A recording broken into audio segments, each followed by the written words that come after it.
today are Richard and Ian, and we're back again with another tier list.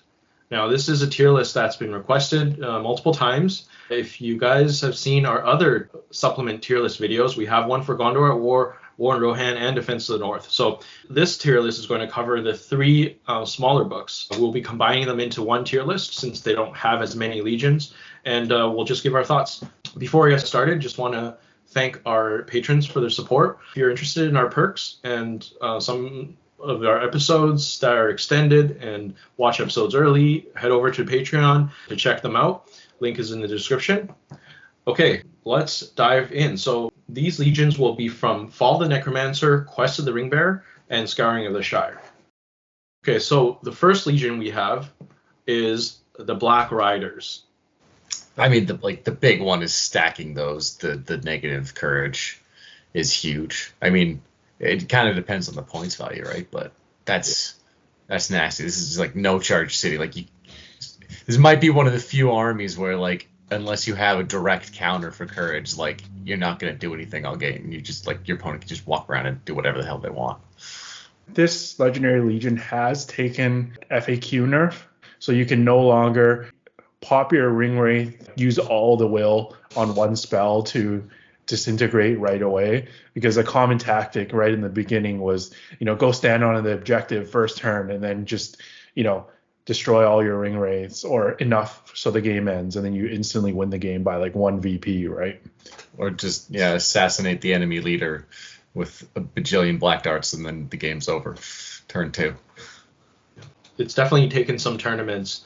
Now, locally, you haven't seen it that much, but I know that in other communities, this was considered really unfun to play and also ridiculously strong until the FAQ. It's still really solid. It's more of a higher ceiling list. Viewers remember our hardest to play armies. This was one of my picks, just because it's such a low model count, and then you also have to know how to take advantage of their spells, as well as an all-hero army that's all one attacks to be able to face armies that are several times your size typically. I still think it's probably very, very good in the hands of a really good player, but it's also probably top 2 most unfun armies to play against in general. So I guess in Lord of the Rings, we do pride ourselves in this game system to be good sports and also have a good time, even in the competitive scene. So I think maybe that's probably the biggest deterrent for not seeing it as often. I'm sitting at probably a Valor, and before the nerf, easy legend.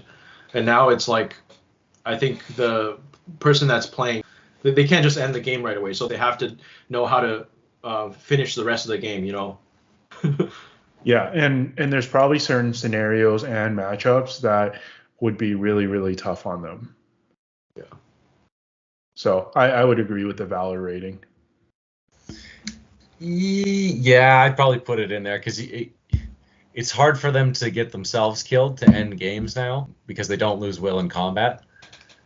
So it's still a high skill army, and you can get some big wins, I think, with it, but the learning cap is super high. All right, so the next legion is Breaking of the Fellowship. So this is basically Amon Hen Fellowship, the Fellowship minus Gandalf, and each of them have an additional special rule. Every model gets 4 or 5 spirit. Everyone is a banner effect to each other. I think the individual special rules, some of I would say half of them are good and decent. The other half are almost irrelevant. The main ones are the ones that affect all the models, the banner each other, and then the 4 to 5 spirit. It's actually really, really tough because the biggest counter to these big heroes are usually magic, and you can't shut them down. This is a very interesting list because I wouldn't say unplayable in other points, but it's almost built for, I believe, 600 points if you take all of them. And it works very, very well, and I think it's really cool. That's how they designed it.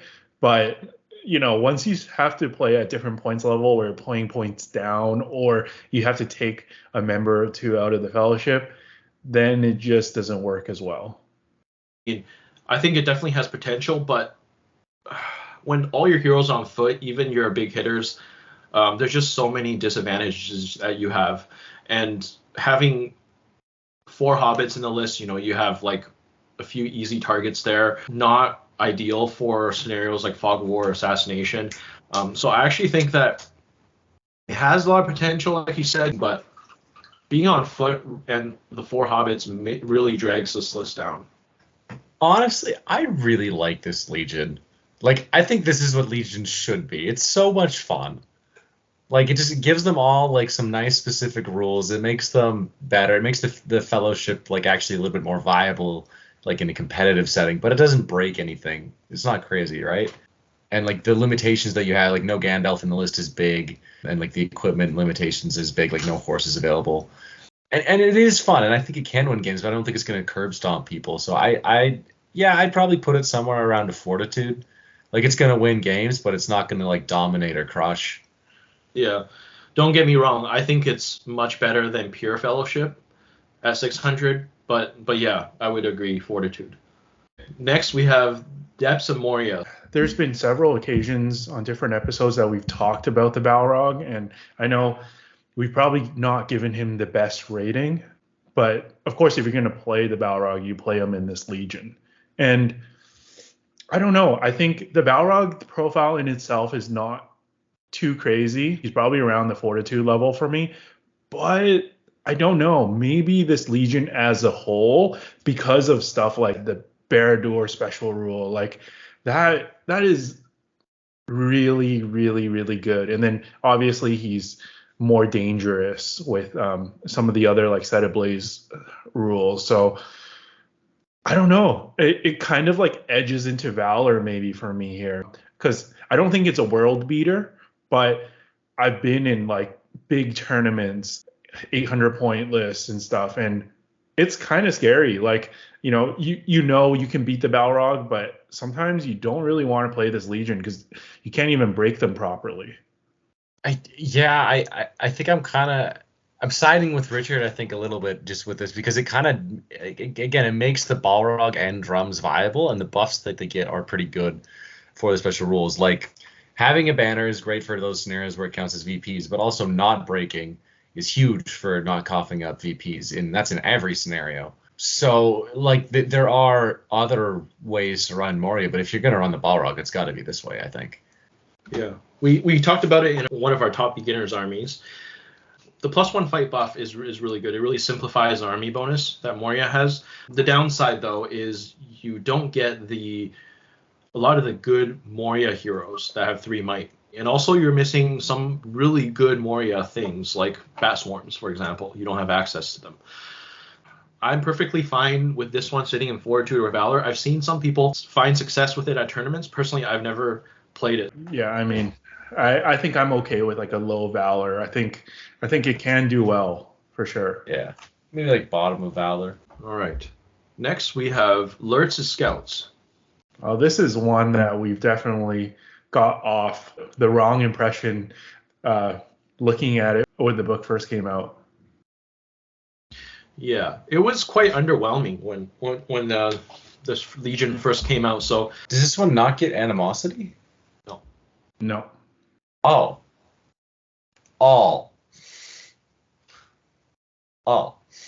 But that was the thing, right? Animosity with the Uglux Scouts. Well, we're not rating that Legion today, but the issue with that one is the difference in move speeds, right? I would say for Lurtz's Scouts, any Legion or army that provides like the ability to get like free points on warriors can be very underrated. Kind of like the Easterling Black Dragons, you're getting, well, for that one, you're getting the two points for free for each free Black Dragon. And then, getting the free Malhur's Raiders upgrade, like that adds up quickly. It doesn't seem like a big rule, but you're getting free points on every single one of your models. Yeah.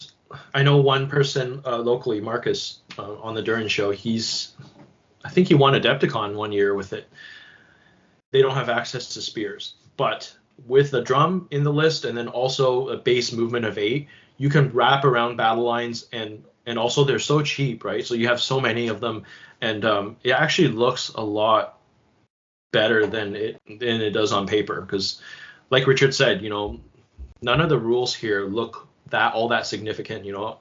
I don't actually value either of Lurtz's special rules in this Legion that much. It's mostly because of the free upgrade that makes this so good. I would put this one in Valor as well, but higher than Depths of Moria. Yeah, I think it's definitely in that region. Whether it's above Depths or Moria or not, it's not like necessarily like a list that we're saying dominating any metas. That's true. I was gonna say, what the heck did I miss? I thought this was still underwhelming as fuck. I mean, yeah, the extra upgrades are good. If you want to run a scout list, absolutely do this. But I don't know. Doesn't Uglik's list also get the movement 8 for free? Yeah. You just have half your army running around like at 6 inches. The main thing with this list is the fact that you're running 8 inches base. You have a drum to go up to 11 inches, and then you have a lot of heroic marchers. You're going up to 14 inches, just running around with like 50 models. And then if you're shooting and harassing, they're still moving 7 inches and shooting their Uruk-hai bows. So they play completely different than Uglik scouts. Okay, how about this? I say that it edges out Depths of Moria because I find this one easier to navigate. I gotta disagree here. I think that Balrog and Unbreakable Goblins, that's an A move list. You just move forward and fight, and you'll do well. I think Lurtz scouts will take some nuance because you're relying on the mobility. Looks like Ian agrees with you. I don't have a dog in this fight. I'm still a little flabbergasted right now that it's even getting up there. I'm not choosing sides. Ian wants to put it in minor. I don't want to put it that low. I don't know. Maybe I actually don't know if I've ever played against it. Maybe that's what it is. Okay, the next one is the last one from Quest of the Ringbearer, and it is Cirith Ungol. So this is a list with Shagrat, Gorbag, and Shelob, and it has animosity between Mordor Orcs and Mordor Orcs. This one I do like. The animosity is good. There you go, Richard. The Uruk-hai aren't running away from the Orcs in this one. The competition between Shagrat and Gorbag is cool. So that you get those two combined with like a boosted up Shelob, and actually you do have 3 credible combat threats that are all pretty cheap. So you still get good numbers in addition to 3 like reasonable combat heroes. Yeah, I really like this one. I really like this one as well, and thematically, I think it was one of my favorites in this book. But I think Charles and I tested out a few games of this when it first came out. On paper, it looks quite strong, but our issue was that we didn't really find a points level that you can really optimize with it. It always seemed a little bit awkward. We couldn't really get like a good balance between the Orcs and the Uruk-hai. And I don't know, maybe we just didn't have enough testing required, but it didn't get to a point where we felt like this is a really strong list. And the other thing is the Mordor Uruk-hai typically in the Mordor list is not known to be the most points efficient profile. So you're stuck with half your army taking these guys. And yes, animosity makes them a lot better, but still, like compared to Mordor Orcs, they are not as good in value. And so there's that too. But yeah, I agree with Ian. The heroes are pretty solid. Personally, I would still put it in Fortitude, although maybe near the top. Do you guys agree with that? If Lurtz is going up there, then Shagrat's going up there. That's where I stand. Yeah, I mean, I personally would probably agree with Charles, but I see your argument.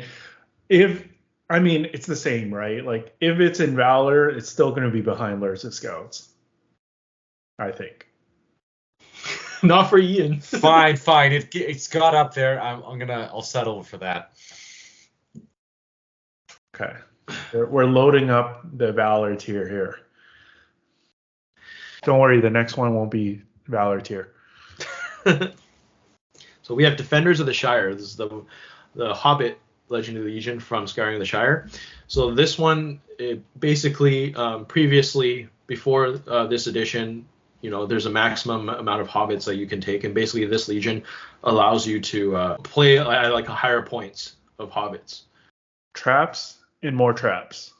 Yeah, so isn't that what the Green Dragon says? Traps win games. So doesn't this one win all the games? Honestly, with all the bonuses, like all the different Hobbit heroes that exist now, and all the different bonuses you can get, you can do some nasty combos. So I think it kind of makes the Hobbit list viable again. Whereas, it kind of lost that just running a pure list right now. Is it amazing? I don't know. I haven't seen it out that much. But I like the stuff that it has. It's still going to be like, 30 bows shooting at you, and then when you close in another 90 throwing rocks, that hurts. It's essentially a super horde army that is not that good at much else other than like the objective capturing scenario pools. We talked about this in the Command the Battlefield episode back in the day, and we argued that it might be one of the best Command the Battlefield armies of all time, just because of the sheer numbers you can have, and you could be everywhere at once if you want, but the stat line of the troops are pretty terrible. So in order to win any game that's not like a capture objective sort of scenario, you've got to be a pretty experienced player. You've got to know what you're doing, and definitely controlling so many models at once is definitely challenging. I still can see it winning like a chunk of the scenarios. Like it's still good at maybe a third of the scenarios. I think it can do really well. So I wouldn't say it's a terrible army. On paper, it actually doesn't seem that bad, but I wonder if the reason why we don't see it as often is because hobbits are so much more expensive and you need so many of them. Like it's like a price barrier kind of thing, because it's like Goblin Town numbers, but like maybe 10 times the price. Yeah, it also depends on, I think, your meta and like how much terrain you have on the board. The hobbits move 4 inches, so that's a whole inch less than the goblins, and they do not have a lot of heroes with might around to boost that up. So if you're playing on boards that have even like just like the 33% terrain, and then there's some like channels that you have to go through, this army can really just get bogged down and not end up doing anything, because they need to spread out because they don't have spear supports. They need to be in really long lines and wrapping around. Wait, Ian, I'm not trying to argue it's better than Goblin Town. I'm just using it as a comparable. I know Goblin Town is better. Yeah. I just said like I just mean in general like horde armies is what I meant. Yeah. From that aspect, like it hordes differently, right? Yeah, but I think I'm just arguing that if there was a cheaper way to collect it, I think it could be a bit more popular. Mm-hmm. Mm-hmm. This might be a hot take. I think I would put it in bottom of Fortitude. No, not hot take for me. I think I would agree with that. Below the breaking of the Fellowship. Like I think there's some potential there, but because I mean, if you're gonna spend like $2,000 on an army, you might as well play Dragon Emperor, right? Exactly. Play one that's actually in the legend tier. They pay me to win. We're not here to have fun. Okay, so the next one we have is the Evil Legion from this book, and it is called the Chief's Ruffians. Oh, Chief's Ruffians. Yeah, so this one is pretty similar to playing pure Ruffians. It has a lot of small special rules, like Sharky gains hatred hobbits, Sharky stand fast as battlefield wide, Ruffians get +1 to hit with their whips, Ruffians within 6 inches of Sharky can use his courage, and then when they're broken, they get 1 more courage. The last thing is, before you can start hoarding out warbands without heroes, you have to take all the named heroes. So it's slightly less spammy than the pure list, where you don't have to take all the named heroes, but you are forced to take Bill Fernie, which was one of our worst hero contenders. I mean, like most of the other heroes you're going to end up taking, though, just because they have might points and like nifty special rules, and they're not that expensive. And I think that those courage buffs are probably pretty big, and the whips thing is big, because like the way I've seen Ruffians run before is you just give everybody whips, and then it just kind of does like the Corsair thing where it's like one guy goes into like any hero, and then just like the next like 10 guys around just whip into that combat, kill the guy, do some wounds to the hero maybe, and that's it. That's the strategy. But it's like disgustingly effective. Is it just me, or when we start thinking about like the worst army or worst legendary legion in the game, like I instantly think of this one? Maybe I'm wrong, and maybe there's some worse ones, but maybe we should do an episode on that. But that kind of feels like the answer to me right away. So I don't know. It would probably be like an independent tier for me. But what do you guys think? I think with the buffs in this legion, there's an argument for minor hero. But the thing is, most of the buffs are to courage, but that's not really what this army needs. I feel like they need a way to actually hit things and deal damage. At least with the hobbits, you have good shooting, and you have a couple heroes that can heroic strike, can do a little bit of damage. You have sheriffs with two-handed weapons and stuff. Here, that's like missing from the army, so it feels like they can only play one type of scenario well, where they're less likely to run away, and they can charge terrifying enemies better. But the thing is, they are still terrible in combat. Okay, so I probably shouldn't have used the phrase disgustingly effective about a minute ago. That was like a little bit of an over-exaggeration, but it is an effective strategy running that many whips. I may have slightly exaggerated my badass story, too. Maybe it's a minor. +1 to hit is nice, but when it's strength 1... Yeah. Okay, if we're gonna go minor here, I would like each of you to give me one army or legion that is worse. Because if you can't, then we can't say there's no independent armies and legions. Because are we saying this is better than Men of the West and Riders of Aylmer? Wolves of Isengard? I feel like those are kind of honestly legions. though. Yeah, but like if this went up, okay, this is a great thing to do. But like if you compared like this fighting Riders of Aylmer, I think this wins. Wait, are Ruffians fight 2 or fight 3? Can they get to fight 3? No. Well, they're fight 2. Is there any way for them to get fight 3 with one of the heroes? Oh, no, there isn't. Oh. Oh fuck. All right, yeah, put it in my independent. Fine, whatever. Yeah. Sure. Yeah, put it down there. All right, so we're on to Fall of the Necromancer, and the first one is Rise of the Necromancer. So this one, before the Legion even came out, it was already popular that people were taking all hero, Necromancer with the Wraiths. This one just gives it a few buffs. I wouldn't say exactly it was popular beforehand. I mean, I guess people did run it, but it was a bit of a meme, I would say. Well, I'm not saying that it was super competitive necessarily, but I did see it quite a bit. Ian, you can speak more on this because you've done fairly well with this list. I did well with the the normal army list allied into something else. I've only run the Legion once, and it was frustrating. Okay, yeah. So that Portland tournament that you got second in, it was with an alliance. I mean, at the end of the day, I think it is an all-hero list, which is there's not that many super competitive ones. We've covered a few of them on this tier list already, and I definitely don't think this one is on that level of either the Black Riders or the Breaking of the Fellowship. Yeah.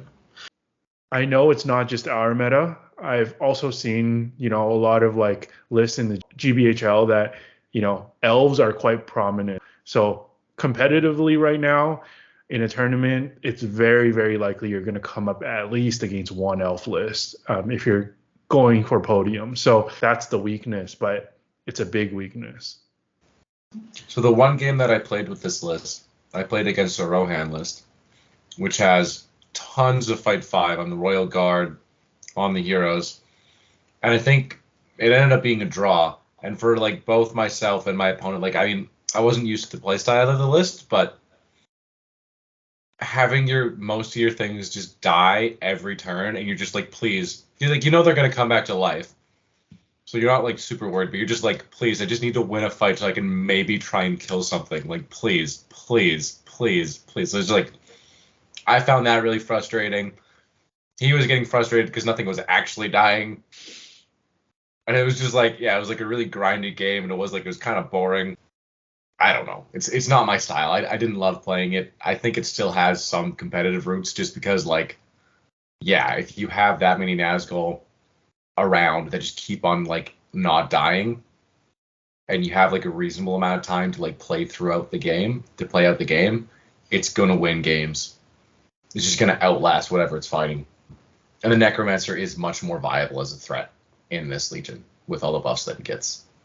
I know Richard said he would put it behind the two all-hero Legions. I actually put it around the same as Breaking the Fellowship, personally, because I can see it having more potential than Breaking the Fellowship. You have higher numbers. Sure, you don't have as many different abilities, but more models is better in a lot of cases. And also, there just isn't like a weak link like with Merry and Pippin.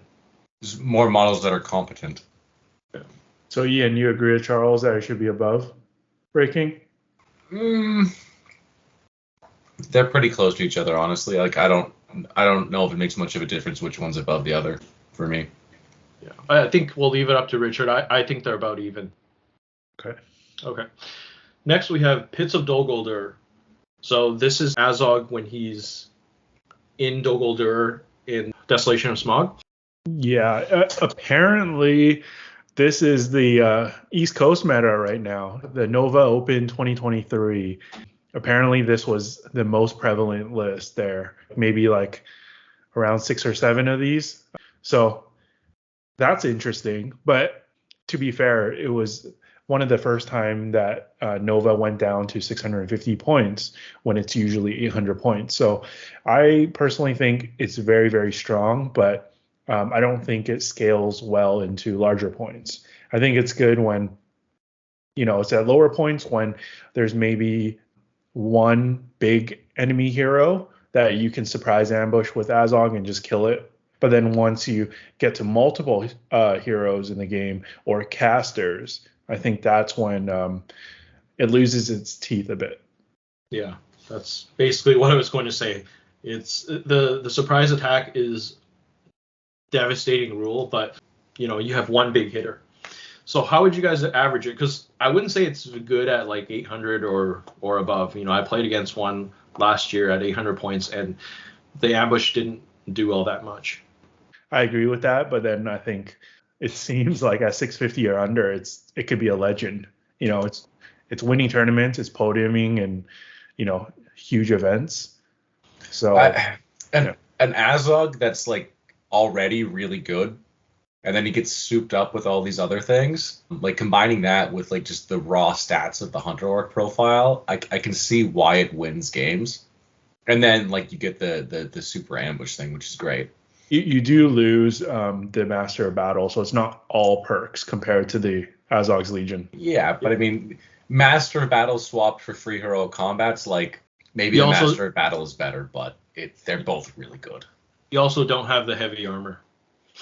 Well, that's the one weakness, right? But he picks up resistance to magic, or everybody does in the list, I think, which is like that's really solid. Yeah. Personally, I'm going to go top of Valor. I know that in certain metas, this is really dominant, and it's probably really good at specific points levels. But I'm just thinking overall here.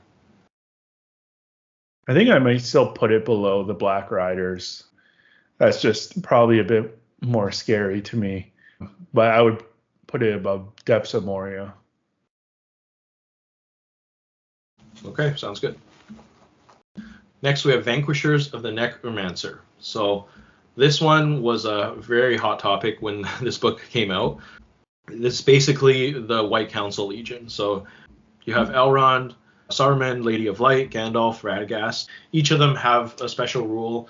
If you guys want to listen to the game between Ian and Alex, we have one on the Saruman episode.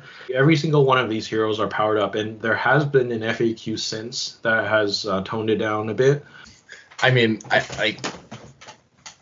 have a game with it, using it, and I mean, maybe we have a bit more of a breakdown of that game in that episode, but it basically at the time pre-nerf, it's like it was also like the Black Riders Legendary Legion, like your opponent just couldn't do anything. It didn't matter what they did. Like they'd charge stuff into you. If they got through your terror, you're like, I don't care. I'm just knocking everything to the floor. I just get to roll dice. You don't get to do anything. Now that you can't cast those spells specifically in combat, it's a little bit harder to use, I think. And there is some counterplay there now, but it's still going to be a difficult Legion to play against, and it still has some good potential. But also, it kind of still falls into the realm of being an all-hero list while they're all on foot.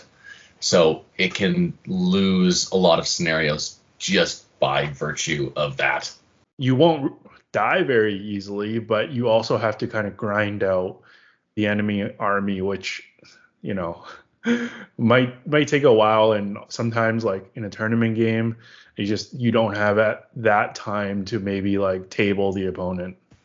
Yeah, this one it's gonna beat you over the head, but at least it's how it does that. It has to be in combat fighting. It's very good. Don't get me wrong, especially when they're all bubbled together and all their rules are overlapping and combining. It's gross, but don't fight them at a choke point. Even before the nerf, the list still had like the weakness of not having that much mobility and not being able to capture like objectives when you only have 5 or 6 models. I don't know if I've ever seen a sleigh being taken in the list, but that would be your only model that moves over 6 inches. So I assume those weaknesses are even like bigger now that it's been nerfed a little bit. So there are just some scenarios where you would just lose, right? Like, can you see this list winning in Reconnoiter? If models break through the line, it sucks for them, but they still have, Saruman can do a command and an immobilize every turn. Well, for 6 turns. And then Radagast can still immobilize. Gandalf can still do a command or an immobilize. So, like, things that break through, like, it can pull things back. No, so but it kind of depends on what list you're fighting, right? But the issue is that to get off on Recon, the opponent is just going to pile units and models in front of you. Like, because you're a foot model, if you're trying to fight your way through, they're going to get to 25%, and then the game will end, right? So it's going to be very, very tough to get your VPs in that. Yeah, the way it wins any kind of scenario like that is just by getting leader and maybe breaking points. It's not going to play the actual and then denying you the rest of the points. That's how it wins. It doesn't get anything for running models off. It's not going to be a 12-0. It's going to be like a 3 or like a 5-3 or something like that. But it's doable. It's just not very good for it. Yeah, I think this Legion is still super annoying to play if you're playing any sort of killy scenario or assassination where you have to fight it straight up. With the varied scenario packs that we get and with a veto system, I think that takes it down a notch. I think it's really hard to rank. It's like, I feel like it's like good in half the scenarios, but the ones it's good in, it's pretty terrifying. It's like you don't want to play a fighty scenario with like Sauron or kind of like the depths of Moria, right? It's kind of like that. But then objective wise, you're kind of okay with most armies. Yeah. It's hard to rank this one because it's really scenario pack dependent. I think I would put it like maybe around where Depths of Moria is. Yeah. It's probably above, right? I think it's above Moria, but probably below Pits. The final Legion we have, Rangers of Mirkwood. So this is the one that everyone's playing right now. It's Legolas, Toriel, Captains, Sentinels, and Rangers. So this is a all Ranger list. It's kind of like Rangers of Thelian, but a lot more expensive, and they're all elves. Was one of these in the top 10 at Nova, or was that at the other Rangers list? Someone did finish in the top 10, Nova. So that's pretty cool. Facing mass elf bows, like anything over like 20 elf bow shots a turn is scary. It's like, yeah, and then when they get into combat with you, the troops are just going to stall, and then the heroes are going to try and do the killing. Yeah. But the issue is that the heroes aren't that good at killing. I mean, Toriel with knife fighters is pretty good. Legolas, like all the heroes have knife fighters, so like they're gonna grind out troops. It just depends on like once they can't fight heroes very well. So there's like scenario dependent rules, right? And also board dependent, because there's a one with trees. I mean, it's a small buff, but I think the main issue is Rangers. They've always been a little hard to use because of how like fast they die, and being able to shield helps, but I think what would have been better is if they had a banner reroll. That would have helped them more, I think. Or they get the upgrade of Toriel's knife fighter and not their crappy one, which basically they get no advantage in one-on-one, because then the opponent, if they know what they're doing, they're just going to go one base-to-base contact and then one spear support with a banner. And then it's like, do you shield or not? Because every single one of your combats is going to be like that. What do you mean? That's the same as Toriel's. Toriel's just doesn't have a cap to the number of attacks you can go to. Okay, maybe Thranduil's then. Like, what I mean is like they +1 attack? They need that like extra attack, base attack right away.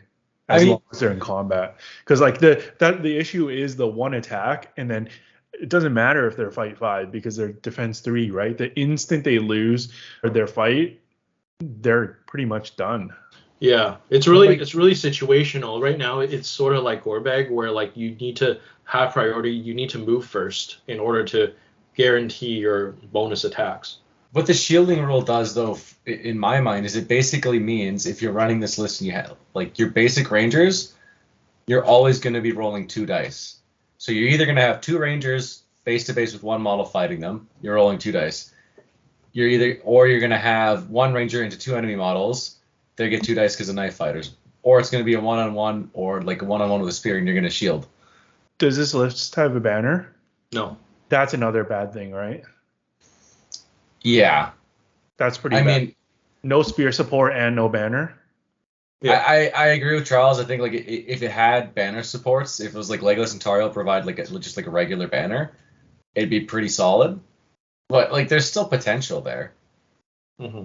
And like the Sentinels, I mean it depends. I don't know how many Sentinels you take in this list. Maybe 1 or 2 just for the memes. But I think as a shooting army, it can be pretty scary. But if you go up against an army that has a counter to shooting, or it's a scenario where shooting doesn't matter that much, you're starting up close or something like that, this army can fall apart really quickly. It's really scenario dependent. Yeah, like I'm not even sure you want to get into a shooting duel with a regular blinding light shooting army, because you have better bows probably, but then like the defense 3 and like your guys are so much more expensive than probably their archers. But everybody has the Elven Cloak still. Not every board will have the terrain for you to use. I mean, you have to get creative. You're not going to be hiding 30 models behind stuff with shots. You're going to get half that maybe, and the other half are just going to be permanently hiding. But you're still going to be pumping out a reasonable number of shots. Yeah. That the enemy can't do anything about. I feel a little bit bad putting this in Minor Hero, because I think there are some matchups where it's just going to straight up win. Because kind of like the old Rangers of Ithilien, where you just put the models down on the table and you already know, okay, I'm going to lose because there are so many bows. I think you will get matchups like that sometimes, but I feel like in combat, this army is worse than Rangers of Ithilien. I do think this one is balanced way better than Rangers of Ithilien is. It's not broken by any means, and I think that's just purely because of, like you said, like it's a D3 army. Yeah. It's every other army in the game, besides like hobbits, when they get into it, they're just going to start melting the troops when they win fights, which is big. Assuming your meta isn't like filled with all woodland tables, I'm going to go with either a minor or a fortitude. Some metas, that are covered with terrain, or there are a lot of people playing spiders, then maybe a little higher. That's where I'm sitting at. Just a lot of spider queens. Yeah, I know, Ian. I know you love your bows, but I think this is a bit of a stretch. I do have a bit of a dilemma here, though. Like, I want to put it in minor, but then it also feels off putting it below the hobbits.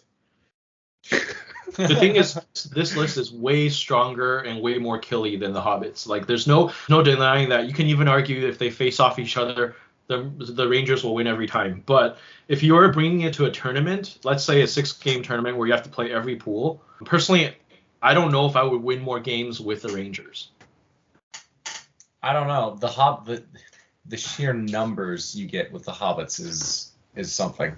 Yeah, like Hobbits, you're probably gonna lose the killy pool. Yeah. But like, which one would you rather have when playing like domination or hold ground? I don't know. It's kind of think that hard. No, it's kind of the same though. Like the Hobbits are going to be moving 4, so they have the numbers to get there. But like, are they going to get there in time? You have like 120 of them. Yeah, but it doesn't. 120 of them. If you only play like 5 turns, that's the maximum distance they move is 20 inches, assuming it's open and there's nothing like hindering their movement. If you're not Ian, you can play more than 5 turns in 2 hours. I don't know, man. Have you seen people moving hordes these days? Not these days, every day. So I take it you think it's more of a fortitude. I'm still also struggling if it should be fortitude or minor. Now tell me, which is worse? I kind of want to put it in minor, but then maybe drop the Hobbits also down to minor. That would be my solution. All right, that's fair. That's fair. Yeah, why not? They deserve each other. Because of this current meta where horde armies and having numbers gives you so much advantage, I just naturally think, the Hobbits have the edge. So maybe give them an edge over the Rangers at least, because I think having body count is pretty important. That's tough. I don't know if I want to do that, Ian. I'm not happy that the only Elf Legion in the game is in minor, so that's not our fault, Ian. I don't know, man. I would say the Hobbits definitely beat the Rangers, but if you guys both vote against me, then I'll accept the other way. But we're spending way too much time on this Legion. I don't know, like it's so annoying because Legolas is like a really good profile and Tauriel's a really good profile and like the army bonuses are like cool, but like the Ranger profile itself is just so Yeah, it doesn't make up for it. The Elves go above the Hobbits. They came. Okay, Richard, tiebreaker. Well, that was where I leaned in the first place, so Ian was the tiebreaker. They came 6th or something at Nova. I haven't seen Hobbits do that. There you go. Okay, fair enough. Done. Well, that has been our tier list of the 3 mini supplements. Viewers, let us know what you think, if you agree or disagree with our rankings. And thank you all for watching. Look forward to the next episode of Into the West podcast.